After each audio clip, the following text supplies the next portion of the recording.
আসসালামু আলাইকুম ওয়া রাহমাতুল্লাহি ওয়া বারাকাতুহু। ফারদিন নিউ ক্লাসে সবাইকে স্বাগতম। আজকে আমরা অষ্টম শ্রেণীর বিষয় বিজ্ঞান অনুশীলনী পাঠ্য বইয়ের আজকে আমরা 95 পৃষ্ঠার পার্ট 2 এর মধ্যে আমরা গত ক্লাসে আমরা পার্ট 1 কোশ্চেন 1 এবং কোশ্চেন 2 এই দুইটা সমাধান করছি। প্রিয় শিক্ষার্থীগণ, আজকে আমরা কোশ্চেন 3 এর সমাধান করব। এবার আসা যাক মানুষ সহ নানা জীবের বংশবৃদ্ধির ক্ষেত্রে কোষী পর্যায়ে কি কি ঘটে সে বিষয়ে তোমাকে বিস্তারিত জানার জন্য বলা হয়েছে। আমরা আজকে এই কোশ্চেনের আমরা কি করব, সমাধান করব। এটা আছে আমাদের পার্ট 2। দেখো, আমরা এর প্রতি উত্তর লিখতে পারি। দেখো, তোমরা এখান থেকে এটা লিখে নিবা। এখান থেকে তোমাদের এখান থেকে এগুলো লিখে নিবা।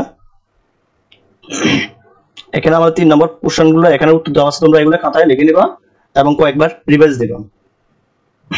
এগুলো হচ্ছে আমাদের উত্তর।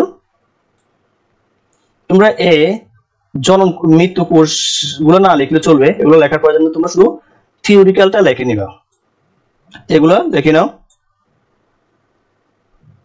এগুলো হচ্ছে আমাদের 3 নম্বর কোশ্চেনের যে সমাধান। এগুলো যদি ভিডিওটা ভালো লাগে থাকে আমার চ্যানেলটা সাবস্ক্রাইব করো, please subscribe the bell button. প্রিয় শিক্ষার্থীগণ, এটা হচ্ছে আমাদের 3 নম্বর প্রশ্নের উত্তর, এটা সম্পূর্ণটা। যদি ভিডিওটা ভালো লাগে থাকে আমার চ্যানেলটা সাবস্ক্রাইব করো, please subscribe the bell button.